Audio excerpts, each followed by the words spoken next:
আজকে আমরা যে বিষয় নিয়ে আলোচনা করব সেটা হচ্ছে সোর্স ফ্লো। মূলত এই ভিডিওতে আমি সোর্স ফ্লো কী, সোর্স ফ্লোর এক্সাম্পল এবং সোর্স ফ্লোর ইকুয়েশন ডেভেলপড করে দেখাবো আপনাদের। তো আশা করি ভিডিওটা আপনারা প্রথম থেকে শেষ পর্যন্ত দেখবেন, তাহলে এই সোর্স ফ্লো সম্পর্কে ওভারঅল একটা আইডিয়া আপনাদের চলে আসবে। তো আর কথা না বাড়িয়ে শুরু করা যাক। প্রথমে আমরা জানব সোর্স ফ্লো কী। সোর্স ফ্লো মূলত এক ধরনের ফ্লো যেটা কোনো একটা পয়েন্ট থেকে উৎপন্ন হয়ে চারপাশে সমানভাবে ছড়িয়ে পড়ে। সাপোজ এটা একটা পয়েন্ট, সোর্স ফ্লো কী হবে, এরকম একটা পয়েন্ট থেকে উৎপন্ন হয়ে চারপাশে সমানভাবে ছড়িয়ে পড়বে, এইভাবে চারপাশে সমানভাবে ছড়িয়ে পড়বে। তো এই ধরনের ফ্লোকে আমরা বলে থাকি সোর্স ফ্লো। এক্ষেত্রে যে পয়েন্ট থেকে সোর্স ফ্লো ক্রিয়েট হয় এই পয়েন্টটাকে বলা হয়ে থাকে সোর্স। এই সোর্স ফ্লোর সবচেয়ে পারফেক্ট এক্সাম্পল হচ্ছে ট্যাপের ফ্লো। অর্থাৎ ট্যাপ থেকে যখন পানি পড়ে একটা পয়েন্ট থেকে এই পানিটা উৎপন্ন হয়ে চারপাশে সমানভাবে ছড়িয়ে পড়ে। সাপোজ আমি একটা ট্র্যাপ ড্র করি, এখানে একটা ট্র্যাপ ড্র করলাম।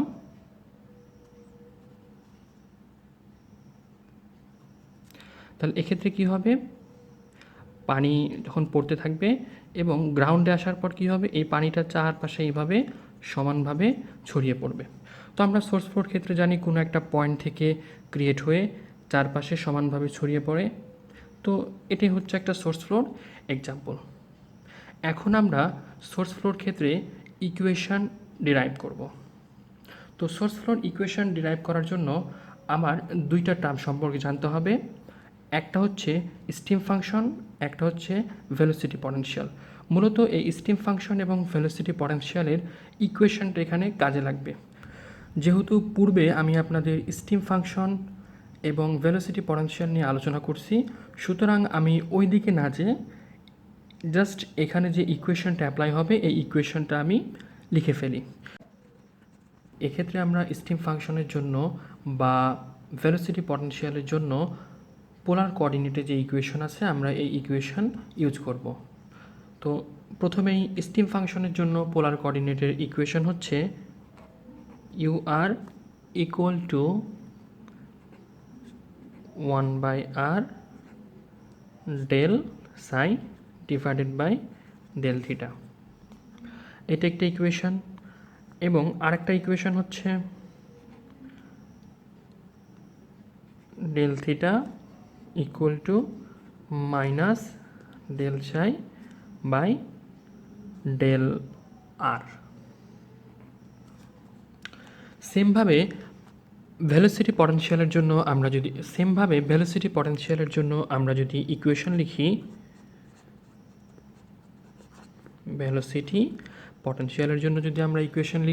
ভেলোসিটি পটেনশিয়ালের জন্য ইকুয়েশন হচ্ছে পোলার কোঅর্ডিনেটে u R equal to del divided by del r, আরেকটা u theta equal to del phi divided by del theta into 1/r। তো এই দুইটা মূলত আমার স্টিম ফাংশন এবং ভেলোসিটি পটেনশিয়ালের জন্য ইকুয়েশন। এখন আমরা মূল টপিকে চলে যাই। তো শুরুতে আমরা যেটা বলছিলাম, সোর্স ফ্লো হচ্ছে কোনো একটা পয়েন্ট থেকে ফ্লো ক্রিয়েট হয়ে চারপাশে সমানভাবে ছড়িয়ে পড়বে। এটা হচ্ছে একটা সোর্স ফ্লোর এক্সাম্পল। এক্ষেত্রে সোর্স ফ্লো এর ভেলোসিটি আমরা ধরে নিলাম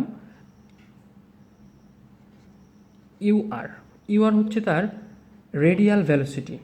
এক্ষেত্রে তার ট্যানজেনশিয়াল ভেলোসিটি ইউ থিটা 0 হবে, কেননা সোর্স ফ্লো শুধুমাত্র কোনো একটা পয়েন্ট থেকে এসে চারপাশে রেডিয়ালি ছড়িয়ে পড়ে। এক্ষেত্রে ট্যানজেনশিয়ালি কোনো ফ্লো হয় না। অর্থাৎ সোর্স ফ্লোর ক্ষেত্রে কি হয়, আমি এখানে যদি একটু দেখাই, সোর্স ফ্লোর ক্ষেত্রে কোনো একটা পয়েন্ট থেকে ফ্লো আসার পর চারপাশে এইভাবে ছড়িয়ে পড়ে। অর্থাৎ ফ্লোটা কি হয়, চারপাশে এইভাবে ছড়িয়ে পড়ে। এখানে শুধুমাত্র রেডিয়াল ভেলোসিটি কাজ করবে, কোনো প্রকার ট্যানজেনশিয়াল ভেলোসিটি কাজ করবে না। এই কারণে সোর্স ফ্লোর ক্ষেত্রে ট্যানজেনশিয়াল ভেলোসিটি বা ইউ থিটা ইকুয়াল টু সবসময় 0 হবে। এখানে আরেকটা জিনিস কনসিডার করতে হবে, সেটা হচ্ছে যে ফ্লুইড ফ্লো হচ্ছে এই ফ্লুইড ফ্লো রেট হচ্ছে কিউ, অর্থাৎ ইউ রেডিয়াল ভেলোসিটিতে কিউ পরিমাণ ফ্লুইড ফ্লো হচ্ছে। তাহলে এক্ষেত্রে আমরা কিউকে কী বলবো? Flow rate per unit thickness. তাহলে এক্ষেত্রে কিউ ইকুয়াল টু হচ্ছে flow rate per unit thickness. তাহলে এখন আমরা ফ্লো রেট ইকুয়াল টু কী জানি? কিউ ইকুয়াল টু আমরা একটা ইকুয়েশন পড়ে আসছি, সেটা হচ্ছে এরিয়া ইন্টু ভ্যালোসিটি। তাহলে এই ফ্লোর ক্ষেত্রে এরিয়া কি হবে?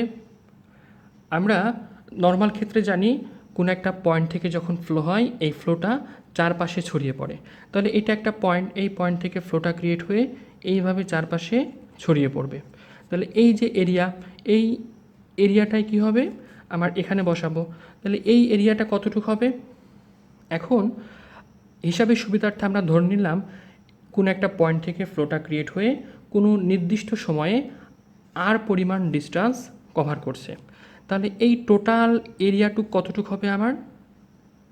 তো প্রথমে এরিয়াটা বের করার জন্য কি করব? এইখানে যে পরিধি আছে এই পরিধিকে যদি আমরা থিকনেসের সাথে মাল্টিপ্লাই করি তাহলে আমরা এরিয়া পেয়ে যাব। এখন এটার পরিধি কতটুকু হবে? এটার পরিধির ফর্মুলা হচ্ছে 2πr ইন্টু থিকনেস। যেহেতু আমি ফ্লো রেট ইকুয়াল টু কী বলছি? পার ইউনিট থিকনেস, তাহলে এখানে কত বসাবো? 1 ইন্টু ভ্যালোসিটি। এক্ষেত্রে ভ্যালোসিটি কত? ইউআর। তাহলে এখন আমরা যদি এই ইকুয়েশনটাকে একটু সুন্দর করে লিখি, U R equal to Q divided by 2πr। তাহলে আমরা মূলত ইউআর অর্থাৎ রেডিয়াল ভেলোসিটির তিনটা ইকুয়েশন পেয়েছি। একটা হচ্ছে স্টিম ফাংশনের জন্য এইটা, একটা হচ্ছে ভেলোসিটি পটেনশিয়ালের জন্য এইটা, আর একটা হচ্ছে সোর্স ফ্লোর জন্য এই ইকুয়েশনটা। এখন এই তিনটা ইকুয়েশনকে আমরা একত্রিত করব। তাহলে ফার্স্টে আমরা একটু মার্কিং করে দিলাম। এটা হচ্ছে ইকুয়েশন 1, এটা হচ্ছে ইকুয়েশন 2, এটা হচ্ছে ইকুয়েশন 3। এখন এই ইকুয়েশন 1, ইকুয়েশন 2 এবং ইকুয়েশন 3কে যদি আমরা একসাথে লিখি তাহলে কি হবে? U R equal to 1/r del psi divided by del theta equal to এটার জন্য del phi by del R equal to 3 number Q divided by 2πr। তাহলে এটা আমরা রেডিয়াল ভেলোসিটির জন্য বের করলাম। আমি পূর্বেই বললাম যে সোর্স ফ্লোর ক্ষেত্রে শুধুমাত্র রেডিয়াল ভেলোসিটি থাকবে, এখানে কোনো প্রকার ট্যানজেনশিয়াল ভেলোসিটি থাকবে না।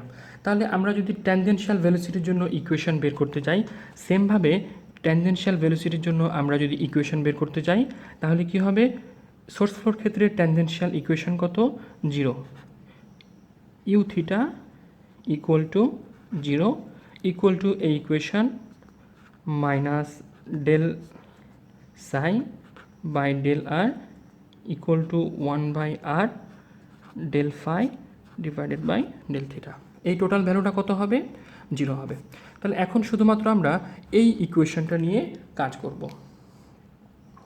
প্রথমে আমরা এই দুইটা পার্ট নিয়ে কাজ করব এবং পরবর্তীতে আবার এই দুইটা পার্ট নিয়ে কাজ করব। তো প্রথমেই পার্ট 1 নিয়ে কাজ করা যাক। তাহলে কি লিখব? এইটা ইকুয়াল টু এইটা কিউ ডিভাইডেড বাই 2πr। তাহলে এখানে আর আর কাটা যাচ্ছে, কি থাকছে? Del psi by del theta equal to Q divided by 2π, বা del psi equal to q into del theta. এখন এই টার্মটাকে আমরা যদি ইন্টিগ্রেশন করি, psi equal to Q divided by 2π plus c1, আমরা একটা টার্ম পেয়ে গেলাম।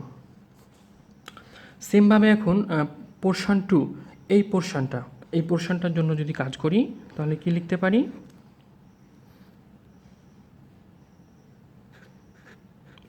Del phi del r q divided by 2πr, বা del phi q divided by 2πr into del r. তাহলে এখন এই টার্মটার জন্য যদি ইন্টিগ্রেশন করি তাহলে কি হবে, একটু ভেঙে লিখে দিই, q divided by 2π into 1/r into d r. 1/r এটার ইন্টিগ্রেশন আমরা জানি লন আর, তাহলে phi equal to Q divided by 2r into ln r plus C2। তো আমরা এটাকে ইকুয়েশন 4 দিলাম, এইটাকে ইকুয়েশন 5 দিলাম।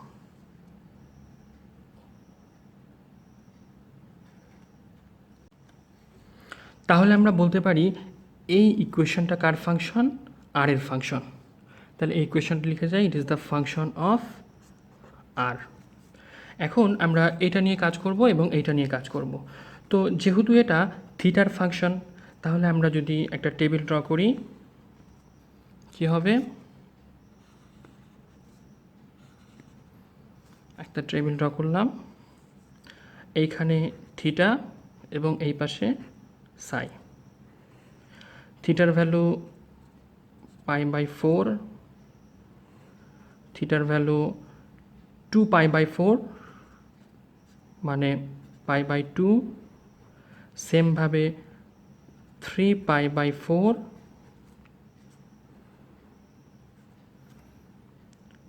4π/4 যেটা পাই হয়, এর জন্য আমরা সাইয়ের ভ্যালু বের করব। তাহলে থিটার ভ্যালু যখন π/4 হবে, তাহলে থিটার পরিবর্তে π/4 বসাবো, কিউ ইন্টু π/4 আর এইখানে 2π। তাহলে π কাটা যাবে, কি হবে q/8। এটার জন্য কি হবে, কিউ ডিভাইডেড বাই 2π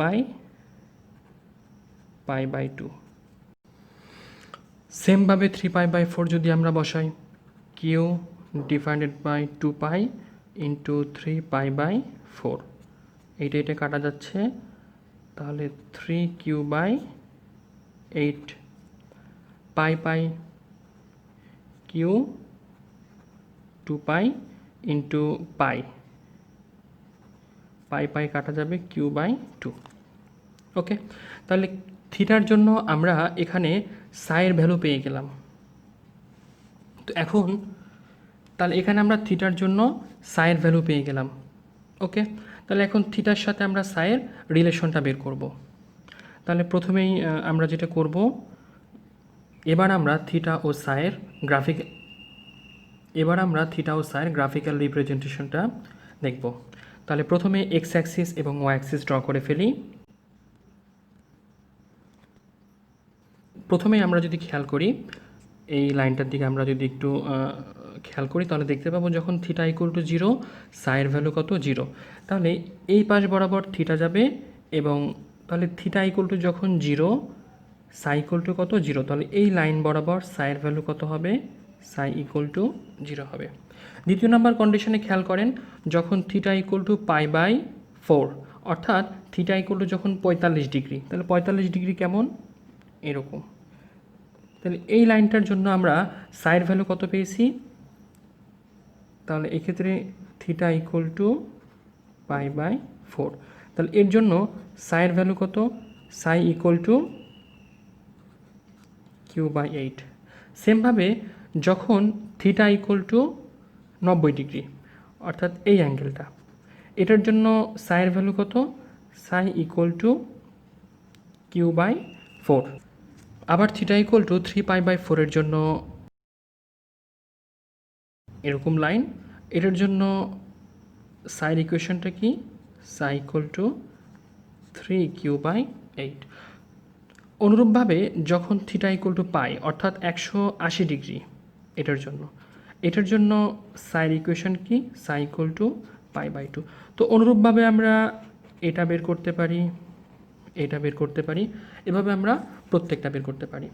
তো এখন তো সেমভাবে এই ইকুয়েশনের জন্য আমরা যদি ভ্যালুগুলো বসাই, তাহলে আমার এই ইকুয়েশনের জন্য যেটা হবে সেটা হচ্ছে এইরকম সার্কেল পাবো আমরা।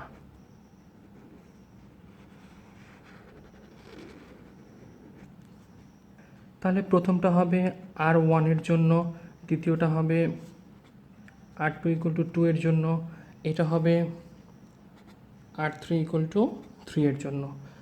এটাকে আমরা বলবো phi1, phi2, phi3। তো এই তো ছিল মূলত সোর্স ফ্লোর জন্য ফিগার। আশা করি আপনারা বুঝতে পারছেন। Thank you.